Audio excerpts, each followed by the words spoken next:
Hello student, कैसे हैं आप सब। आशा करती हूँ आप अच्छे होंगे और अच्छे से अपनी पढ़ाई कर रहे होंगे।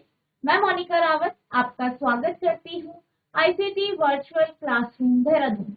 बच्चों, आज हम क्लास 8 का जो आपका सब्जेक्ट है साइंस, उसका चैप्टर फ्रिक्शन को कंटिन्यू करें।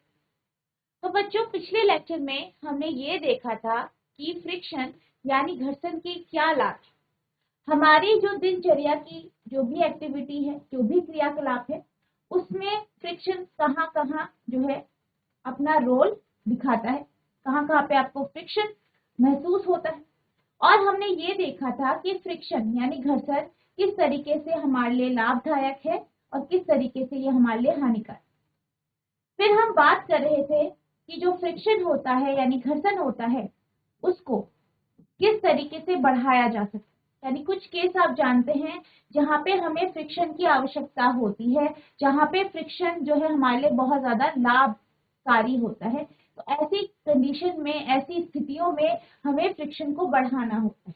तो इन कंडीशंस में हम फ्रिक्शन को किस प्रकार से बढ़ाएंगे, ये हमने पिछले लेक्चर में जाना। अब हम बात करते हैं कि हम फ्रिक्शन को किस तरीके से कम कर सकते हैं, क्योंकि आप ये जानते हैं कि कहीं कहीं पर जो फ्रिक्शन है, घर्षण जो है हमारे लिए नुकसानदेह हो जाता है। तो हम इन कंडीशंस में, इन स्थितियों में किस तरीके से जो है फ्रिक्शन को या घर्षण को कम कर सकते हैं, इसके बारे में आज हम बात। तो बच्चों, बहुत सारी कंडीशन ऐसी है, हमने बहुत सारी कंडीशंस की बात की थी जिसमें फ्रिक्शन जो है बहुत ज्यादा नुकसानदेह हो। जैसे कि जब हम बात करते हैं मशीनों की, तो आप ये जानते हैं कि जो मशीनों के पुर्जे होते हैं, जब मशीन चलती है तो उसके जो पुर्जे होते हैं वो आपस में टकराते हैं यानी कांटेक्ट में आते हैं और एक दूसरे पे क्या होते हैं, रब होते हैं, रगड़। अब जब वो आपस में कांटेक्ट पे आते हैं, रगड़ते हैं, तो क्या होता है, फ्रिक्शनल फोर्स आ जाता है। फ्रिक्शनल फोर्स उत्पन्न होता है, घर्षण बल उत्पन्न होता है। घर्षण के कारण जो है मशीन्स में हीट उत्पन्न होती है, यानी उसमें ऊष्मा उत्पन्न। और क्या होता है, घर्षण के कारण ही ऊष्मा उत्पन्न होती है। ऊष्मा उत्पन्न होने के कारण जो मशीन है वो गर्म हो जाती है, जिससे मशीन का खराब होने के चांसेस बढ़ जाते हैं। इसी तरीके से फ्रिक्शन के कारण जो मशीन के पुर्जे हैं वो खराब हो सकते हैं, उसमें टूट फूट हो सकती है। तो यहाँ पे या मशीन की कंडीशन में हम देख सकते हैं कि जो फ्रिक्शन है या घर्षण है वो हमारे लिए लाभकारी नहीं है, वो हमारे लिए नुकसानदेह, क्योंकि हमारी मशीन क्या हो जाएगी, खराब हो जाएगी। इसी तरीके से अगर हम बात करें, आप जो है कैरम बोर्ड खेलते हैं। कैरम बोर्ड जब आप खेलते हैं तो आप कैसे खेलते हैं, आपके पास कैरम बोर्ड होता है और उसकी गोटियां होती, आप उसे बोर्ड के ऊपर रखते हैं और फिर उसे स्ट्राइकर से स्ट्राइक करते हैं और फिर आपकी जो गोटियां हैं वो एक जगह से दूसरी जगह जाती हैं। अब आपने ये देखा होगा कि कई बार, या अगर आप जो आपका कैरम बोर्ड होता है उसमें अगर आप पाउडर नहीं डालते हैं तो आपकी जो गोटियां हैं वो आसानी से नहीं चलती। उसमें आप पाउडर छिड़कते हैं, जिससे क्या होता है, गोटियां आराम से चल जाती। अब जब आपने इसमें पाउडर नहीं छिड़का, जो आपका कैरम बोर्ड है उस पर किसी भी तरीके से कोई भी तरीके का आपने पाउडर नहीं छिड़का है, आप नॉर्मली जो है अपनी गोटियों से, स्ट्राइकर से उस पर जो है स्ट्राइक कर रहे हैं, तो आपने देखा होगा कि गोटियां आराम से, आसानी से नहीं चलती। तो आप गेम अच्छे से नहीं खेल पाते। इसके लिए आप क्या करते हैं, उसमें यानी जो आपका कैरम बोर्ड है उसमें पाउडर छिड़कते हैं। पाउडर छिड़कने से क्या होता है, पाउडर की एक लेयर जो है कैरम बोर्ड पे बन जाती है। जैसे कि आप यहाँ पे देख सकते हैं कि कैरम बोर्ड है, ठीक है, यहाँ पे बच्चे खेल रहे हैं। अब क्या करते हैं आप, जो ये कैरम बोर्ड होता है इसके ऊपर आप क्या करते हैं, पाउडर छिड़क देते हैं। तो उससे क्या होता है, जो आपका कैरम बोर्ड होता है, जैसे कि ये आपका कैरम बोर्ड है, इसके ऊपर पाउडर की एक लेयर बन जाती है। क्या बन जाती है, एक लेयर बन जाती है। अब पाउडर की एक लेयर बन गई, ठीक है, एक परत बन गई। अब क्या होगा कि जो आपकी गोटियां हैं, जो आपका स्ट्राइकर है, वो बोर्ड के, वो जो आपका कैरम बोर्ड है उसके डायरेक्ट कांटेक्ट में नहीं है, उसके संपर्क में नहीं है, बीच में एक लेयर बन। पहले केस में जब हमने इसमें पाउडर नहीं डाला था तो आपकी जो गोटियां हैं और जो कैरम बोर्ड है वो दोनों आपस में डायरेक्ट कांटेक्ट में था, संपर्क में था, जिस कारण फ्रिक्शन फोर्स लग रहा था और आपकी जो गोटियां हैं वो मूव नहीं कर। अब जब हमने पाउडर डाल दिया तो पाउडर की लेयर जम गई, पाउडर की लेयर जमी, पाउडर की परत बन गई, तो क्या हुआ, फिर आपकी जो गोटी है, आपने गोटी रखी और जो आपका बोर्ड है उसके बीच में एक परत जम गई जो कि किसकी है, पाउडर। अब आपकी गोटी और जो आपका कार्डबोर्ड है या जो आपका बोर्ड है, बेसिकली जो आपका कैरम बोर्ड है, इसकी जो सतह है इनके बीच में डायरेक्ट कांटेक्ट नहीं है। अब इनके बीच में डायरेक्ट कांटेक्ट नहीं है। अब क्या हो रहा है, आसानी से जो गोटियां हैं वो इस पे यानी कैरम बोर्ड पे इधर उधर आप स्ट्राइक करके इधर उधर उसे ले जा सकते और वो आसानी से जा, क्योंकि बीच में क्या हो गया, एक लेयर बन गई पाउडर की और उसने क्या किया, जो आपकी अनियमितताएं थी, जो इरेगुलरिटीज थी, जिनके कारण इंटरलॉकिंग होती है, जिनके कारण अंतः बंधन होता है, आपने देखा था इंटरलॉकिंग का कॉन्सेप्ट पढ़ा था हमने, तो वो उसको कम कर देता है। तो इसलिए जो गोटियां है वो आसानी से कैरम बोर्ड में इधर उधर चली जाती है। आप स्ट्राइक करते हो आसानी से इधर उधर आपकी गोटियां चली। आई होप आपको ये समझ में आया होगा। इसी तरीके से जो आपकी मशीनें होती है, जैसे कि मैं अभी बात कर रही थी कि जो मशीन होती है, मशीन के पुर्जे होते हैं, जब मशीन चलती है तो उसके पुर्जे आपस में टकराते हैं, जिस कारण हीट उत्पन्न होती है, ऊष्मा उत्पन्न होती है और आपकी जो मशीन के पुर्जे हैं वो खराब हो जाते हैं, मशीन खराब हो जाती है। तो इसको कम करने के लिए लुब्रिकेंट्स डाले जाते हैं। लुब्रिकेंट्स यानी जिसे आप स्नेहक कहते हैं, जैसे कि ऑयलिंग की जाती है, ऑयल डाला जाता है, ग्रीस लगाया जाता है, ठीक है। तो ऐसे ही अगर हम बात करें, जब हम मशीनों में ऑयल डालते हैं, आपने देखा होगा ऑयल डालते हैं इंजन में, आपका इंजन ऑयल पड़ता है, इसी तरीके से मशीन में आप मशीन ऑयल डालते हैं। जैसे आपकी चाहे आपकी सिलाई की मशीन हो, चाहे आपकी गाड़ियां हो, सब में हम क्या करते हैं, तेल डालते हैं, ऑयल डालते हैं। तो क्या होता है, जब आप जो है ऑयल को यानी तेल को मशीन में डालते हैं तो जो मशीन के पुर्जे हो, आप ये मान लीजिए कि ये दो क्या है, मशीन के पुर्जे, ठीक है। अब ये मशीन के पुर्जों पे क्या हो जाता है, इनके बीच में एक जो है आपकी जो तेल है, तेल की एक परत बन जाती है, एक लेयर बन जाती है।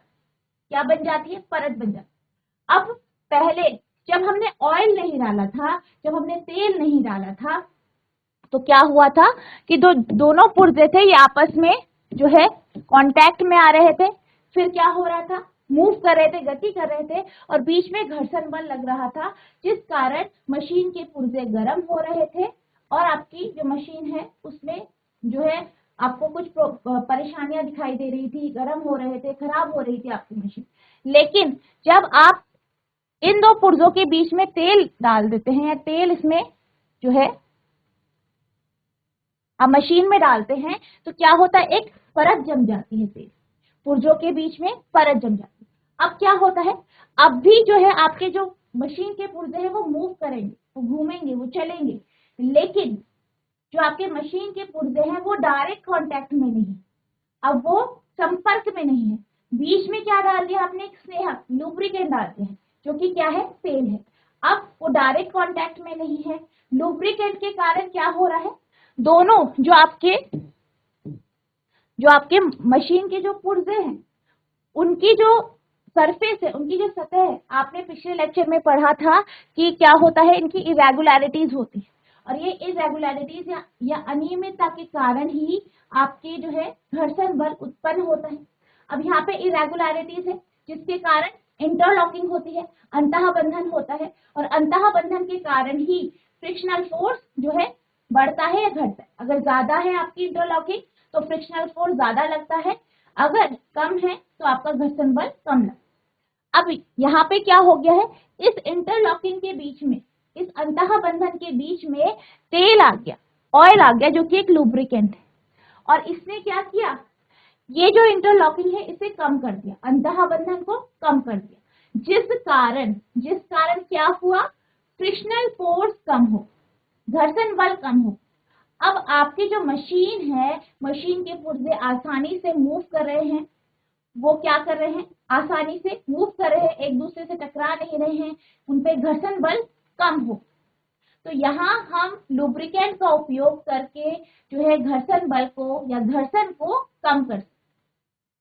इसी तरीके से दूसरा आपका लुब्रिकेंट है जैसे ग्रीस हो गया। तो जैसे कि आपकी गाड़ियां होती है, ठीक है, ऑटोमोबाइल्स हैं, वाहन है, तो जो उसका उसमें जो मशीन होती है, उसके जो इंजन होता है, मशीन होती हैं, वहां पे हम जो है ग्रीस का भी उपयोग करते हैं। तो ग्रीस का भी यही काम होता है, वो मशीन के जो पुर्जे हैं उनके बीच में उसकी लेयर जम जाती है, जिस कारण क्या होता है, इंटरलॉकिंग कम होती है, अंतः बंधन कम होता है और घर्षण बल कम लगता है और आपकी जो मशीन है वो गर्म नहीं होती है या बहुत कम गर्म होती है और आपकी मशीन डैमेज होने से, खराब होने से बच जाए। तो आई होप आपको जो है ये कॉन्सेप्ट समझ में आया होगा। Friction can be reduce by making the surface smooth by polishing. अब अगर हम बात करें फ्रिक्शन की यानी घर्षण बल की, तो घर्षण बल को हम पॉलिश करके भी स्मूथ कर सकते हैं। क्या करके, पॉलिशिंग करके। इससे क्या होता है, पॉलिशिंग करते हैं तो जो सतह है उस पर एक लेयर हम बना देते हैं। लेयर बनने के कारण क्या होता है, जो उसकी सतह है वो इंटरलॉकिंग बहुत कम करती है और घर्षण बल कम हो। तो यानी एक आपका जो आप जो है पॉलिश करके क्या कर सकते हैं, घर्षण बल को कम कर सकते हैं। किसी भी सतह को पॉलिश करके सतह की को चिकना बनाकर घर्षण को कम किया जा सकता है। Friction can be reduced by applying lubricants like oil or grease to the rubbing surface। अब वह सतह जो रगड़ती है, जो रब होती है, उनके बीच में हम तेल का, ग्रीस का, ऐसे स्नेहकों का उपयोग करके हम फ्रिक्शन को, घर्षण को कम कर सकते। रगड़ने वाली सतह पर स्नेहक जैसे तेल या ग्रीस लगाने से घर्षण को कम किया जा सकता है। Friction can be reduced by using wheel to move object. अब हम क्या कर सकते हैं, हम पहियों का उपयोग करके घर्षण को कम कर सकते हैं। इस कॉन्सेप्ट को समझने के लिए आप ये समझ सकते हैं कि जैसे कि आपकी यहाँ ट्रॉली होती है, ठीक है, आपने ट्रॉली देखी होगी, ठीक है, उसके नीचे आपने जो है व्हील देखी होगी, पहिए रहते हैं छोटे छोटे। इसी तरीके से जो आपकी अटैचियां होती है, बड़ी बड़ी अटैचियां होती है, उसके नीचे भी आपने पहिए देखे होंगे, पहिए होते हैं। अब ये पहिए क्या करते हैं, ये पहिए भी घर्षण बल को कम करने में मदद क्यों करते हैं, इस कॉन्सेप्ट को हम आगे समझेंगे। वस्तुओं को घूमने के लिए पहिए का उपयोग करके घर्षण को कम किया जा सकता। नेक्स्ट है, friction can be reduced by using ball bearing between the moving part of the machine. अब इसी तरीके से जैसे कि हम मशीन की बात कर रहे थे, हम मशीन में तेल डाल के जो है लुब्रिकेंट जैसे आपका ग्रीस हो गया, उनका उपयोग करके हम फ्रिक्शन को कम कर सकते हैं। इसी तरीके से हम बॉल बेयरिंग का उपयोग करके भी फ्रिक्शन को कम कर सकते हैं। बॉल बेयरिंग का उपयोग जो है आपके जो पंखे होते हैं, आपकी जो मशीनें होती है, उनमें उपयोग किया जाता है और आपकी जो बॉल बेयरिंग होती है वो कुछ इस तरीके की हो। अब अगर हम बात करें बॉल बेयरिंग की, तो जो बॉल बेयरिंग होती है वो कुछ इस तरीके की होती है। अब जैसे कि आप जानते हैं कि जो पंखे हैं, ठीक है, जो पंखे होते हैं, पंखा भी क्या है, एक मशीन है। अब वो घूमता है, ठीक है, वो घूमता है तो उसके अंदर के जो पुर्जे हैं वो आपस में टकरा, उसको कम करने के लिए ही हम बॉल बेयरिंग का उपयोग करते हैं। अब अगर हम बात करें बॉल बेयरिंग की और जो आपके पहिए हैं, ठीक है, इनकी बात करें तो किस तरीके से घर्षण बल को कम करते हैं ये हम देखते हैं। बॉल बेयरिंग्स में बॉल्स होती जो घूमती है, रोल करती, बिल्कुल वैसे ही काम करती है जैसे कि आपके छोटे छोटे पहिए, जो आपकी अटैचियां होती है उसमें पहिए होते हैं, आपकी ट्रॉली होती है उसमें पहिए होते हैं, तो उसी की तरह वो काम करती है। अब आपने कई बार ये देखा होगा कि अगर आप कोई अटैची एक जगह से दूसरी जगह ले जाना चाहते हैं, तो अगर उसमें पहिए नहीं लगे हैं तो आपको उसे ले जाने में दिक्कत हो। अगर उसमें पहिए लगे हैं तो वो आसानी से इधर से उधर चल जाता है। ऐसा क्यों होता है? अभी जो लास्ट लेक्चर था हमने दो कॉन्सेप्ट पढ़े। एक था आपका स्टैटिक फ्रिक्शन,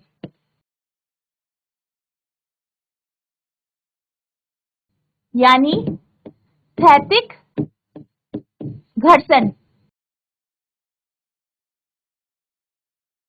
दूसरा था आपका स्लाइडिंग फ्रिक्शन,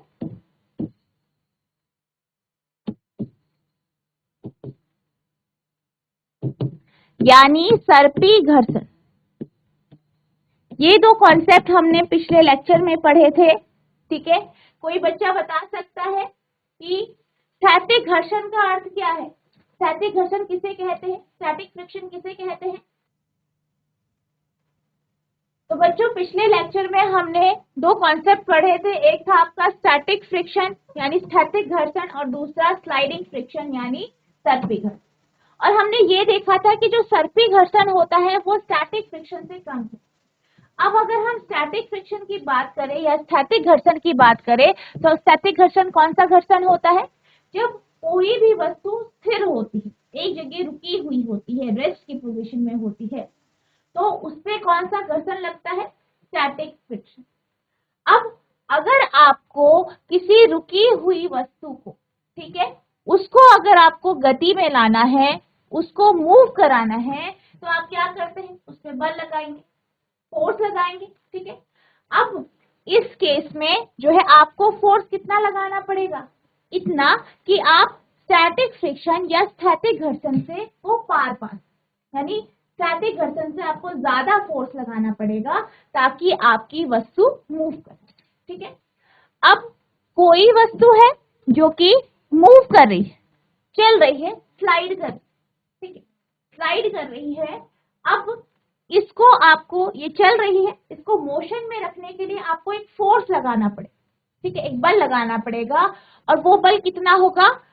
सर्पी घर्षण यानी स्लाइडिंग फ्रिक्शन से आपको ज्यादा फोर्स लगाना। ठीक है, जब भी कोई वस्तु मूव कर रही होती है, स्लाइड कर रही होती है, तो उस पर सर्पी घर्षण लगता है यानी स्लाइडिंग फ्रिक्शन लगता है। वहीं जब भी कोई वस्तु रेस्ट की पोजीशन में होती है, स्थिर अवस्था में होती है, आराम अवस्था में होती है, तो उस पे जो है स्टैटिक फ्रिक्शन यानी स्थैतिक घर्षण लगता है, जिसके कारण वो एक जगह रुकी हुई है। ठीक है, अब आप ये जानते हैं, हमने ये भी पढ़ा था कि अगर हम बात करें स्टैटिक फ्रिक्शन की, तो ये ज्यादा होता है किसके कंपैरिजन में? आपके स्लाइडिंग फ्रिक्शन के। क्यों होता है? क्योंकि यहाँ पे आपको एक वस्तु जो है रुकी हुई है, उसे आपको मोशन में ला, तो आपको ज्यादा बल लगाना पड़ता है, ज्यादा फोर्स लगाना पड़ता है जो है इस फ्रिक्शन के अगेंस्ट, इस घर्षण के अगेंस्ट। ठीक है, वहीं जब हम स्लाइडिंग फ्रिक्शन की बात करते हैं, तो ऑलरेडी जो आपकी बॉडी है, जो आपकी वस्तु है, वो मूव कर रही है, गति कर रही है, तो उस गति को मेंटेन करने के लिए आपको बल लगाना पड़ता है। और ये जो बल होता है, ये आपका काफी कम होता है स्टैटिक फ्रिक्शन से, क्योंकि यहाँ पे एक बॉडी रुकी हुई है, रुकी है एक जगह, रुक गई है, तो यानी काफी सारा फ्रिक्शन लगा है जिस कारण ये रुकी है। लेकिन जब ये मूव कर रही है, उसे मोशन को आगे कंटिन्यू करने के लिए, आगे बढ़ाने के लिए हमें जो है कम बल लगाना पड़ता है। तो इससे हमें ये देखा, या आप कई बार प्रैक्टिकली भी ये देख सकते हैं कि कोई भी बॉडी जो होती है वो एक जगह स्थिर होती है, रुकी है, उसको आपको गति देने के लिए ज्यादा बल लगाना पड़ता है। वहीं जो भी वस्तु मूव कर रही है, चल रही है, उसको आगे चलते रहने के लिए, उसी गति से चलने के लिए आपको उसमें कम फोर्स लगाना पड़ता है। ठीक है, तो यही कारण है कि जो आपका स्लाइडिंग फ्रिक्शन होता है वो कम होता है स्टैटिक फ्रिक्शन। इसलिए स्लाइड करके आप ऑब्जेक्ट को आसानी से इधर से उधर ले जा पाते। ठीक है, अब हम बात करते हैं रोलिंग। ठीक है, आपकी जो वस्तुएं हैं, जैसे कि आपकी कोई अटैची है, कोई अलमारी है, उसके नीचे पहिए लगे, छोटे छोटे पहिए आपने देखे होंगे, आपके डेस्क में होते हैं, ट्रॉली में होते हैं। तो क्या होता है, ये जो आपके पहिए होते हैं ये रोल करते हैं। ये क्या करते हैं? रोल करते हैं, गोल गोल घूमते हैं। ठीक है, अब रोल करते हैं, लुढ़कते हैं, आप ये समझ सकते हैं। तो क्या होता है, जब ये गोल गोल घूमते हैं तो ये आगे चलते हैं। अब इस केस में क्या होता है, एक फ्रिक्शन लगता है। यहाँ पे तो वस्तु स्लाइड कर रही है, यहाँ पे जो है वस्तु क्या कर रही है, रोल कर रही है, किसके कारण, पहिए के कारण। अब जब इसमें जो फ्रिक्शन लगता है इस केस में, वो आपका जो फ्रिक्शन या घर्षण होता है उसे हम रोलिंग फ्रिक्शन कहते हैं। क्या कहते हैं, रोलिंग घर्षण या रोलिंग फ्रिक्शन। अब ये जो वस्तु है ये गोल गोल घूम रही है, इसके अगेंस्ट जो है रोलिंग फ्रिक्शन लगता है। अब आपने कई बार देखा होगा कि जब भी आप किसी बड़ी अलमारी को जो है धक्का देके स्लाइड करके जब आप लेके जाते हो एक कमरे से दूसरे कमरे, ठीक है, एक केस ये है। दूसरा केस ये है कि आपकी जो अलमारी है उसके नीचे जो है छोटे छोटे पहिए लगे, आपको उसको धक्का देना है और धक्का देके एक कमरे से दूसरे कमरे तक लेके जाना। तो आपने ये देखा होगा कि जिस केस में या जिस अलमारी में नीचे छोटे पहिए लगे होते हैं, उस अलमारी को आप एक जगह से दूसरी जगह आसानी से ले जा पाते। क्यों ले जा पाते हैं, क्योंकि यहाँ पे क्या लग रहा है, यहाँ पे जो है आपका रोलिंग फ्रिक्शन लग रहा है, और वो रोलिंग फ्रिक्शन काफी कम होता है स्लाइडिंग फ्रिक्शन। तो रोलिंग फ्रिक्शन के माध्यम से जो होता है आप फ्रिक्शनल फोर्स को या घर्षण बल को कम कर पाते।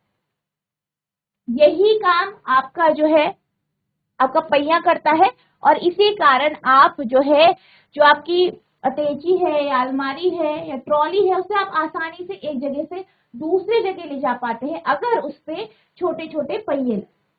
और ऐसा ही कार्य जो है आपकी जो है बॉल बेयरिंग में भी होता है, ठीक है। बॉल बेयरिंग में भी जो ये बॉल्स होती हैं ये क्या करती है, रोल करती है। और ये जो बॉल्स होती है ये आपके जो मशीन होती है, मशीन के पुर्जों के बीच में हो, जिस कारण क्या होता है आपकी जो मशीन है वो आसानी से मूव कर पाती है, गति कर पाती है, और उसमें जो घर्षण बल है वो आपका क्या लग रहा है, रोलिंग फ्रिक्शन, रोलिंग घर्षण। तो वो घर्षण काफी कम होता है। यही कारण है कि बॉल बेयरिंग के माध्यम से और छोटे छोटे पहियों के माध्यम से आप घर्षण को कम कर सकते। आई होप आपको समझ में आया होगा। अब इसी कॉन्सेप्ट को हम एक्टिविटी के थ्रू समझेंगे, जो कि आपकी एक्टिविटी 12.4, ठीक है। अब आपने देखा होगा कि आप कई बार जो है अपनी बुक को, किताब को मेज के ऊपर रखते हैं, फिर उस पर बल लगाते हैं, हाथों से बल लगाते हैं, इधर उधर उसे सरकाते हैं, तो वो क्या हो जाता है, इधर उधर सरक जाता है, ठीक है। अब आपको क्या करना है, आपको पेन लेना या आप पेंसिल ले सकते हैं, पर उसका जो आकार होना चाहिए वो सिलेंडर होना चाहिए, यानी बेलन आकार होना चाहिए, ठीक है। बेलन के आकार का होना चाहिए, बेलन आकार होना चाहिए या सिलेंड्रिकल शेप का होना चाहिए। उनको आपको पैरेलली, ठीक है, समानांतर रूप से इस तरीके से आपको रख दे, ठीक है, रख दिया। अब इसके ऊपर आपको अपनी बुक रख देनी। अब आपको फिर से फोर्स लगाना है, बल लगाना। पहला केस था जब टेबल और बुक के बीच में जो है डायरेक्ट कांटेक्ट, यानी आपने बीच में कुछ नहीं रखा, ठीक है, डायरेक्ट कांटेक्ट है, डायरेक्ट संपर्क में है। दूसरा केस है जब आपने बीच में पेन रख दिया या पेंसिल रख दी, ठीक है, बेलनाकार पेंसिल, ठीक है, किताब के नीचे और मेज के ऊपर है, यानी दोनों के बीच में, तो क्या है, डायरेक्ट कांटेक्ट में नहीं, ठीक है, डायरेक्ट संपर्क में नहीं है बीच में, ठीक है। अब आपको ये बताना है कि अगर आप जो आपकी बुक है उसे आप डायरेक्ट कांटेक्ट में रखते हैं, संपर्क में रखते हैं मेज के, तो तब आपको बुक को इधर से उधर सरकाने में आसानी होगी, या आप बुक और मेज के बीच में पेंसिल रख देते हैं या पेन रख देते हैं सिलेंड्रिकल शेप के जो है आपके बेलनाकार के, तब आपको आसानी होती है किताब को इधर से उधर सरकाने में। इसका उत्तर कोई देना चाहता है? जीआईसी कलजी खान, जीआईसी कलजी खान, एक क्वेश्चन आपसे पूछा गया है कि आपके पास एक किताब है, हमने टेबल के ऊपर रखी, उस पर बल लगाया, उसे इधर उधर सरकाया, फिर हमने क्या किया, किताब के नीचे जो है इस तरीके से, यहाँ पे आपको दिख रहा होगा, इस तरीके से पेन या पेंसिल रख दी है जो कि बेलनाकार है। अब इस तरीके से आप देख सकते हैं कि जो किताब है और टेबल है इनके बीच में आपकी पेंसिल है। किस केस में आपको किताब को इधर उधर सरकाने में आसानी होगी? जीआईसी कलजी खान, अगर किसी बच्चे को इस क्वेश्चन का आंसर आता है हाथ खड़ा कीजिए।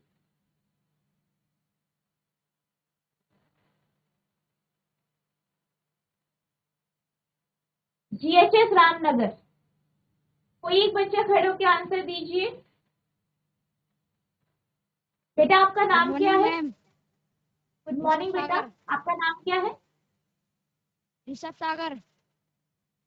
सागर, यस ठीक है ऋषभ सागर। तो आप, वेरी गुड, ठीक है बेटा।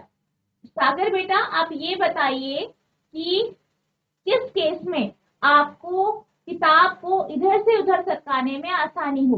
पहले केस में जब आपकी किताब और मेज डायरेक्ट कांटेक्ट में है, संपर्क में है, या दूसरे केस में जब आपने बीच में पेन रखे हैं या पेंसिल रखी? पेंसिल वाली। वेरी गुड मैम सब बच्चे सागर के लिए तालियां बजाएंगे। वेरी गुड बेटा, शाबाश बेटा। तो बैठ जाइए आप, सागर बेटा बैठ जाइए।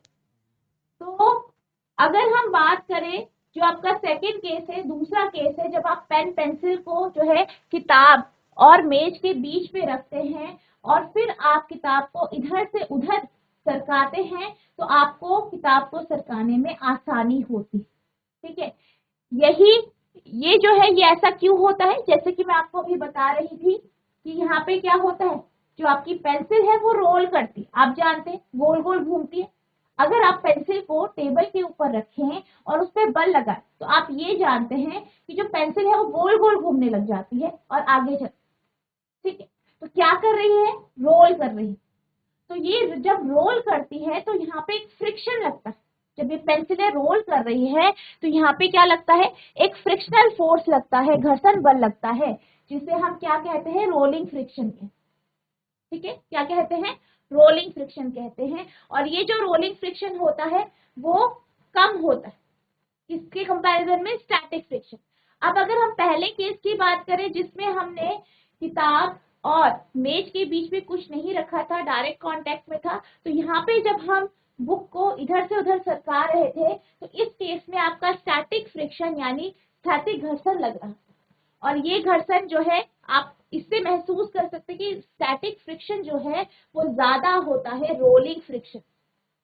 यही कारण है कि हम अपने जो हमारे जो आपकी अटैचियां होती है, अलमारी होती है, उनमें हम जो है पहिए लगाते हैं, ठीक है, व्हील लगाते हैं, ताकि जो है आपका रोलिंग फ्रिक्शन लगे। या आप जानते हैं जो व्हील होती है वो क्या करती है? रोल करती है, वो गोल गोल घूमती है। तो यहाँ पे रोलिंग फ्रिक्शन लगता है और रोलिंग फ्रिक्शन काफी कम होता है, जिस कारण वस्तु को एक जगह से दूसरी जगह ले जाने में आसानी है। तो बच्चों आज हमने रोलिंग फ्रिक्शन का कॉन्सेप्ट पढ़ा और हमने ये देखा कि आप घर्षण बल को किस तरीके से जो है कम कर सकते हैं। आई होप आपको ये कॉन्सेप्ट समझ में आए होंगे, आपने इन्हें ध्यानपूर्वक सुना होगा। आपको घर जाके इस टॉपिक को रिवाइज करना है और अगर आपको कोई भी किसी भी प्रकार का कोई भी प्रश्न आपके मन में आता है तो आपको नेक्स्ट लेक्चर में पूछना है। तो बच्चों आज के लिए बस इतना ही, मिलते हैं हम नेक्स्ट सेशन में। तब तक के लिए thank you and have a nice day.